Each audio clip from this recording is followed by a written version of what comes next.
All right. We've been gone for a while, and yeah. What can I say? What can I say? Let me just get comfortable. Put my phone to the side. I'll put my phone to the side.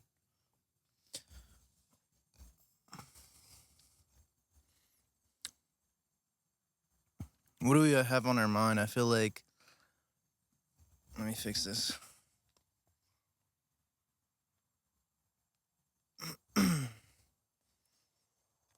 I I feel like a handful of things have changed. Yes and no. Um, Started going to church. That was an incredible experience. Not even just going to church, but really immersing myself into it. You know, realizing that there's people like me and there's people like you, and you just haven't ran into them yet, right? You just haven't stumbled upon them, and I think that's really interesting. You know, when you least expect it, wonderful things can happen in your life, right? It's just about knowing what it is that you want, but also asking. You know what I mean? Like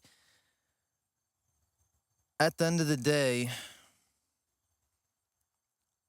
there's something inside you. There's an energy that's inside you that's challenging you to do something. And I think the more that we listen to this energy that's inside of us that's telling us to do something, the more we're gonna be able to see amazing things unravel in our lives. I kind of just want to get comfortable. I don't know. I'm about to just do like some therapy here for myself right now. So yeah, I mean, it's just been. I don't want to say it's been tough, but things have been different. You know, like I've always believed in certain things. I've always been a believer. I've always felt a divine presence in my life. I've always felt this divine spirit within me, guiding me, telling me what's good, what's wrong, what what I'm supposed to be doing, what I'm not supposed to be doing, and like there's times that I've gone against that, and there's times that I've chosen to follow that, and every single time that I go against this spirit that's inside of me, I realize that I'm left with negative emotions. I'm left, regretting the things that I did and wishing that I would have done the things that my spirit was calling me to do. Um, and I think if you have this spirit that it's also inside of me, then you know how it feels to be told and guided gently on the direction that you want to go, right? And you know what it feels like to follow that call, and you know what it feels like to not follow that call. And so, throughout my life, I've felt that. I felt that in different stages of my life. I felt that for a very long time in my, for extended periods of time in my life. I've felt this spirit guiding me, telling me what to do and what not to do. And I think what's interesting is that we live in a world, we live in this existence that is waning, right? So what do I mean by that? That the more time that goes by, uh, the more that we realize that we're not Superman, we're not Superwoman. We realize that our bodies are sending us signals that things are changing, things are adapting. It's not like it was before, and so I've always been one to feel like Superman, to be like, this will never end. Like let me see. All right. Oh, okay, yeah, we're still recording. To feel like, this will never end. But the reality is that reality shows you differently. So you have to ask yourself, at what point are you going to do what you were sent here to do? right? At what point are you going to choose to stop being scared and to do what you were sent here to do? Because I really think it comes down to that. All of us have been sent here to do something valuable, and it's unique to all of us. Uh, but that's the golden question. When are you going to choose to do what it is that you want to do instead of being scared? And that's a very interesting realization. You're scared, and that fear's not going away. Because who can you depend on? Do you have anybody to depend on when you feel that fear? I think that's a very important question to ask yourself, because what if there was somebody that you could depend on when you felt fear? What if there was someone that said, "Son, daughter, I will be there to embrace you when the fear comes. You can cast your fears up to me." Because at the end of the day, we we keep choosing to try and manage our lives by ourselves. And how far does that get us? How far does it get you trying to manage your life by yourself?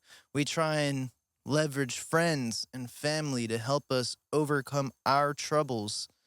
But how far does that get you? Because when you go to sleep at night, you're still falling asleep alone.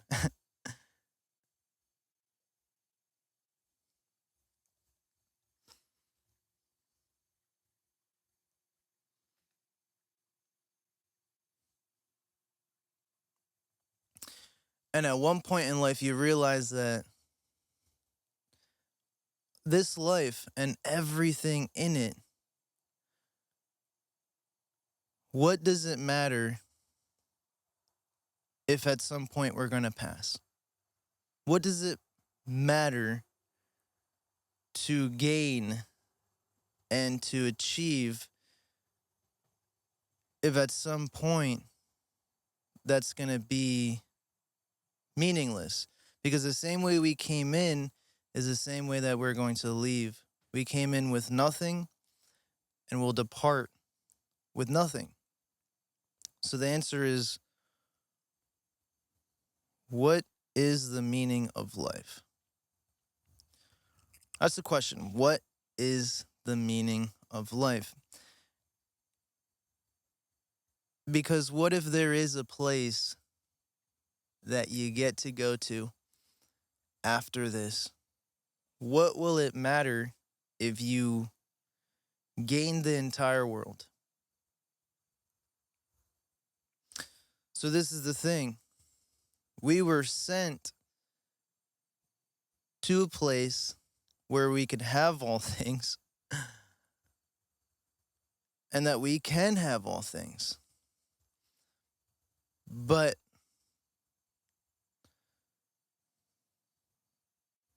what does it matter if you gain everything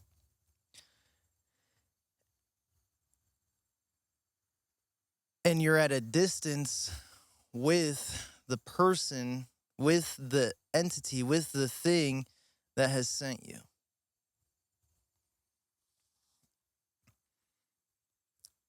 How can I say this? How can I say this better?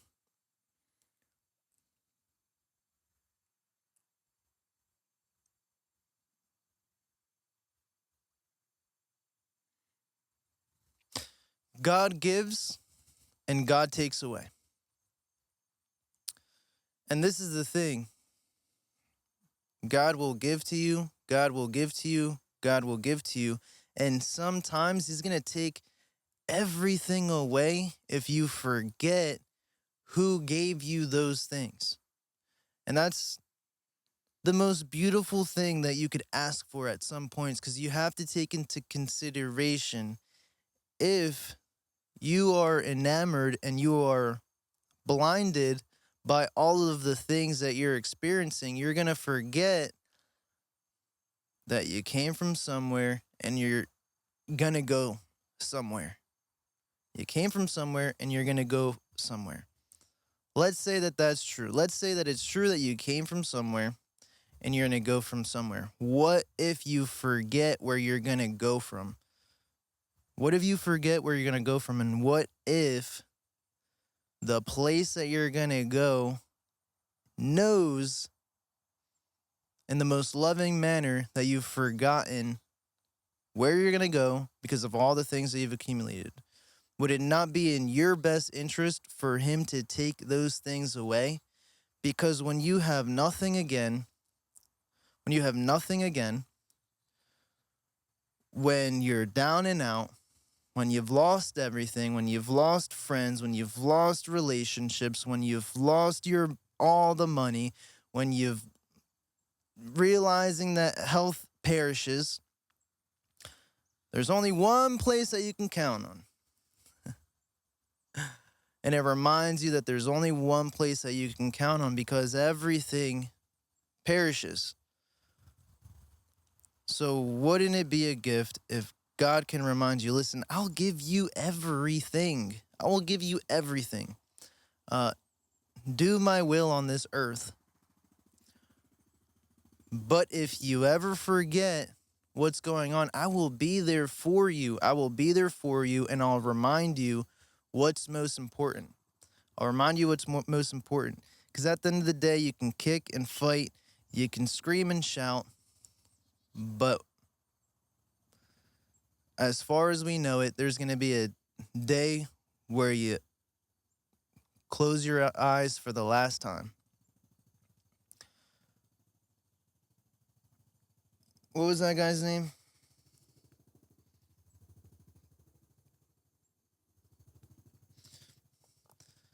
It's like Gangstar said, we all must meet our moment of truth.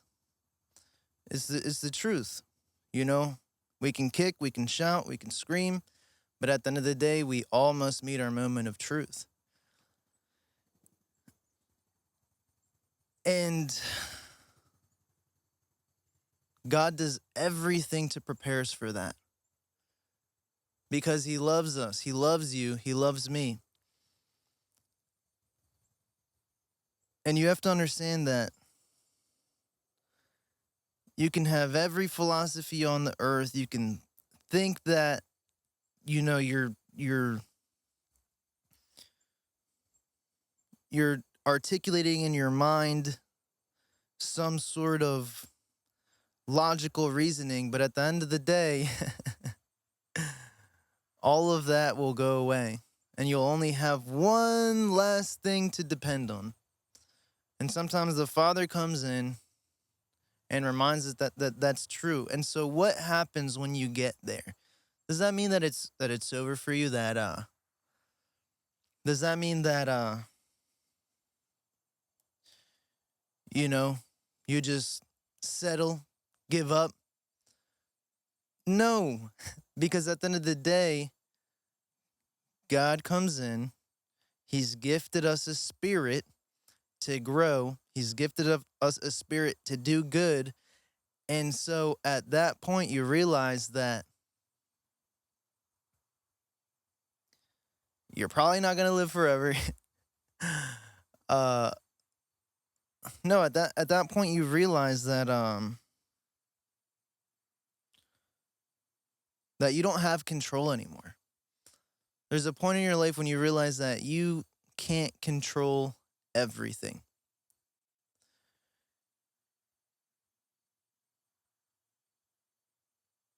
And it's at that moment that you have to choose to surrender. You have to choose to understand that you can't control everything, that you can't predict tomorrow, you can't predict the next day, you can't choose what happens. You can prepare as much as possible, but we all know this. We can have the greatest plan, but somehow a wrench or a curveball always happens to come in, and we mitigate that damage and we try to fix things so our plan can still come through, but we can never predict what happens next. Sometimes we have to close our eyes and have trust that there's going to be an energy that will protect us the best that it possibly can.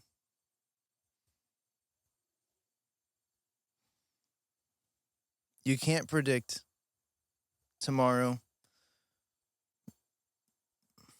Tomorrow is not promised. And so when you realize that God has a mission for you. God has a mission for you. God has something that he came to do. Listen, we live in a world that's fallen. We live in a world where bad things seem to seep into the cracks. And it's because of our nature. Um Nobody's perfect, and so we have a whole bunch of imperfect people living in one place together, and things seep into the cracks. But God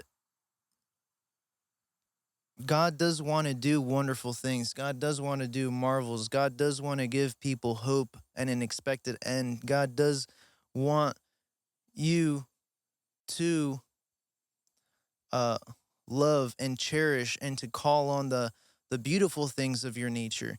God wants us to put aside the things that are come from affliction. God wants us to put away the things that come from selfish desires. And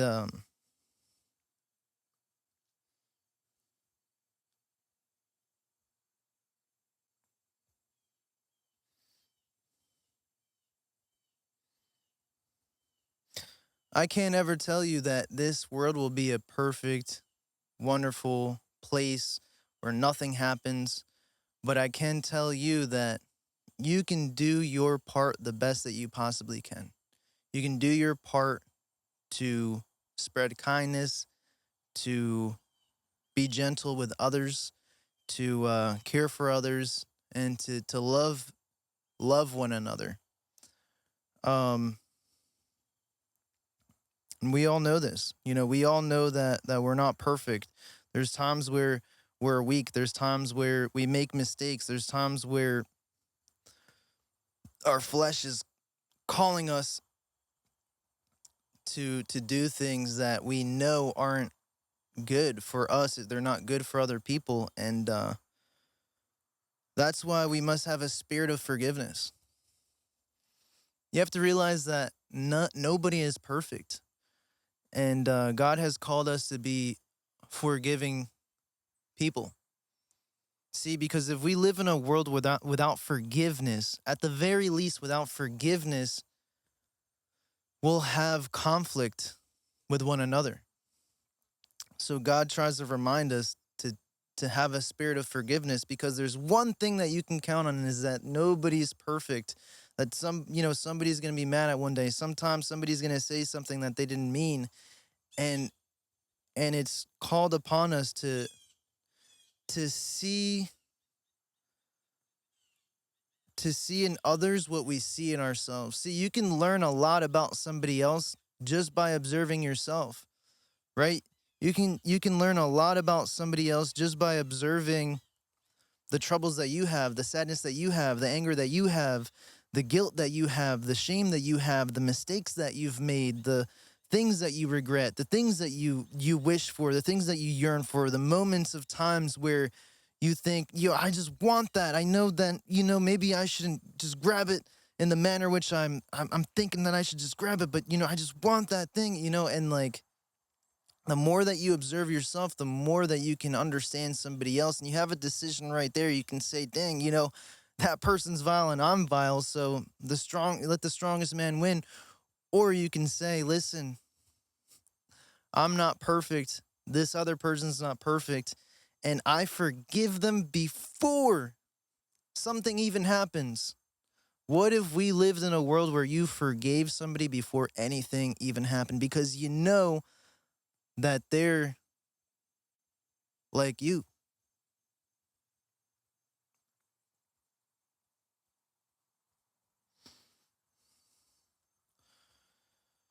Nobody's perfect.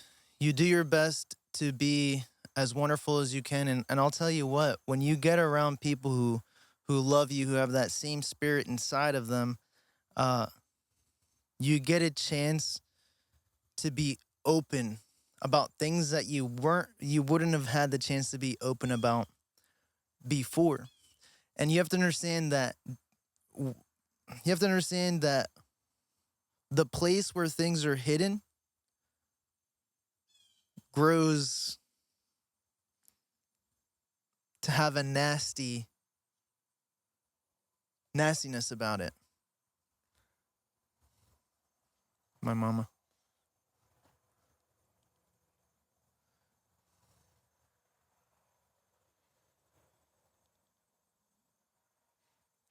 Where things are hidden, evil grows, for lack of a better word, evil. Because evil is just the suppression of what could be good. That's what evil is. Evil is just the suppression of what could be good. Evil is the potential for something good to happen that wasn't given the light to manifest.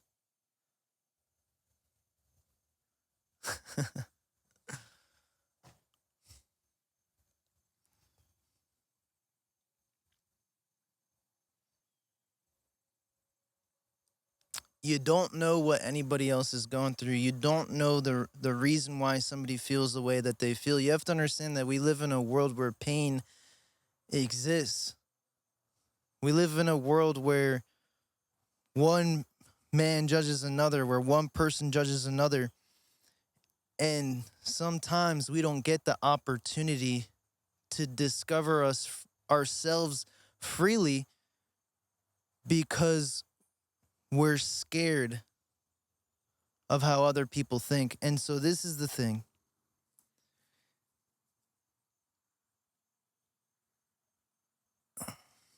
If you don't if you feel like you don't have the opportunity to stretch your arm out, you'll never know how far your hand can go. If you never get the opportunity to stretch your arm all the way out, you'll never know how far your arm can go. And so, what if you live in a world where you never know how high you could reach? You never know what you were made of. You never knew how you were. You never knew how to adapt to certain situations.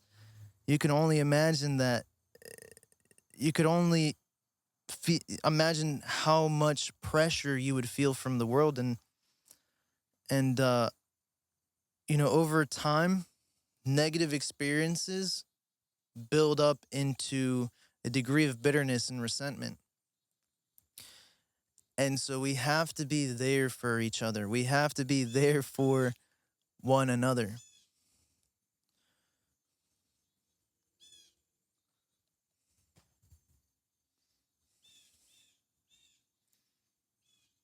Let me ask you this. If you're not there for somebody who needs you, who will be there? What if all of the list is crossed off and everybody that could have been there for somebody didn't show up? Who will be there for them?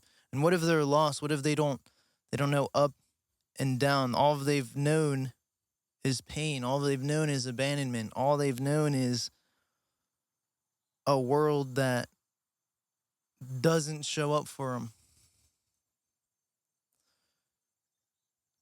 So we can't let that we got to do our best to not let that happen. That's why I say you never know what somebody's going through. See, we're so quick to judge somebody else and to make an opinion about their perspective without looking into ourselves and realizing that we have every single excuse to not know. We have every excuse to not have come to a conclusion, um but somehow we manage to do it. What if you could be the light in somebody else's life?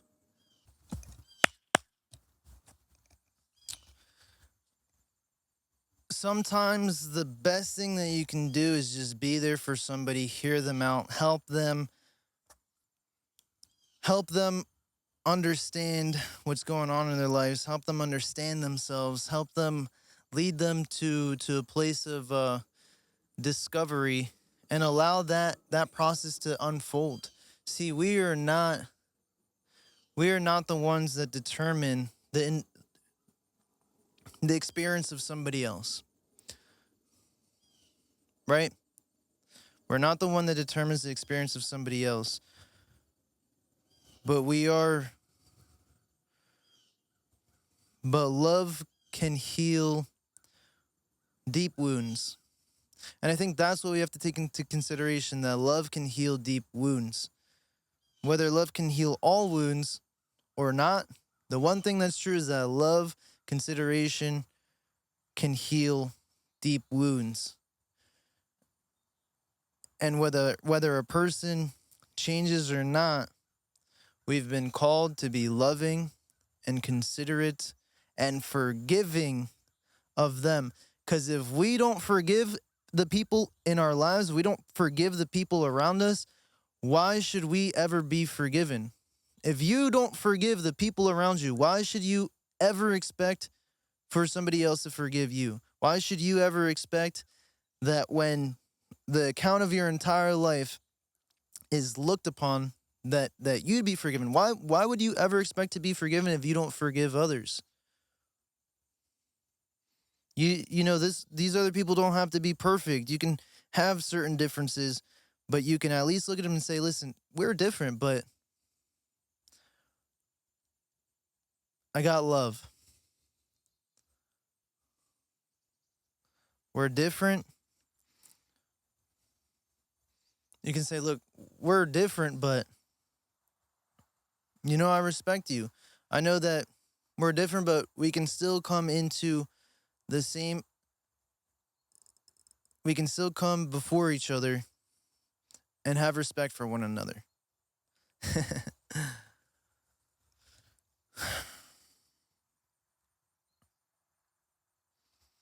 I think I'm nearing the end of this, but all I have to say to you is I'm scared to say this, but the truth is that I was called here to be helpful. I was called here to give. I was called here to serve. I was called here to help people. I was called here to reduce the pain that people are feeling, and to help people reduce the noise of the pain and the distractions in the world, and help them hear their pure spirit at a clearer level. That's what I was sent here to do. I was sent here to help people overcome the painful experiences that they've had, and to hear the pure, good, and loving spirit that's inside of them at a clearer level.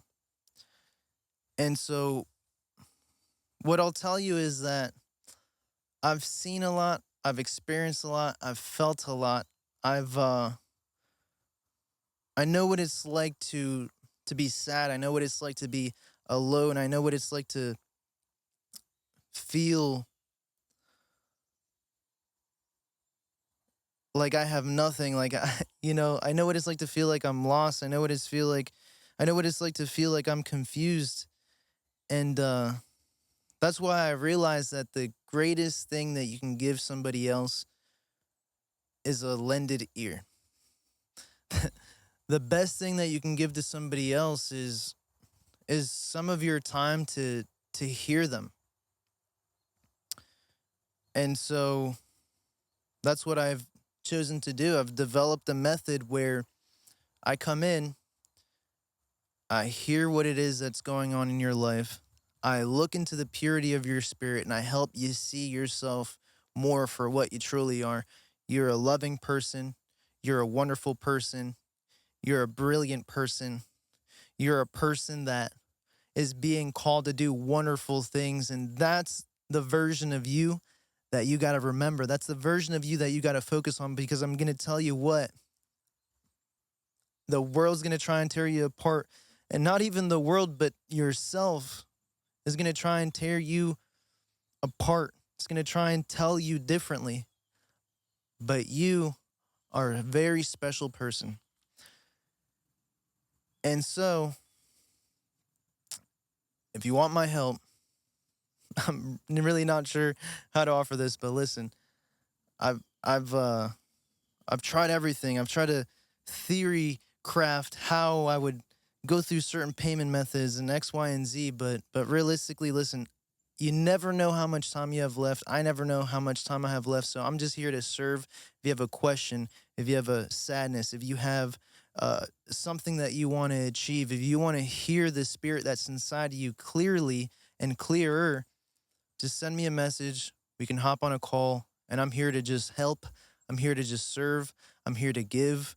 I'm here to remind you about love. I'm here to remind you about the wonderful things uh, in the spirit.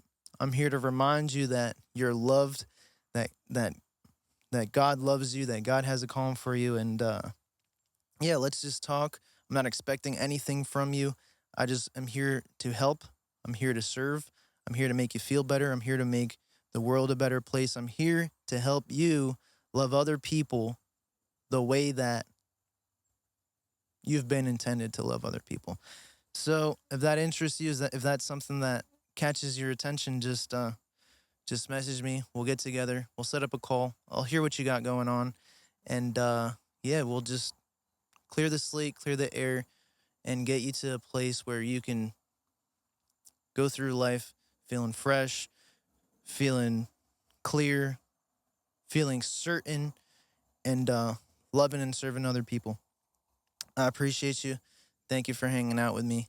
Thank you for uh, thank you for listening, and I hope that your heart and your spirit is touched. I hope that this encourages you and influences you positively to go and do something wonderful and beautiful to somebody else, and just understand that with God we are nothing. Anything wonderful, loving, pure that we ever get happens through this divine light and divine source that flows into us. And so I am just I'm just here, and I'm just here to do uh the beautiful work that I've been called to do. That's it, because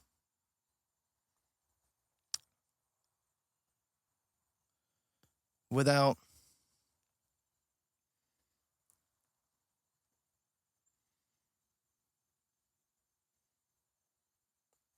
without God I'm nothing.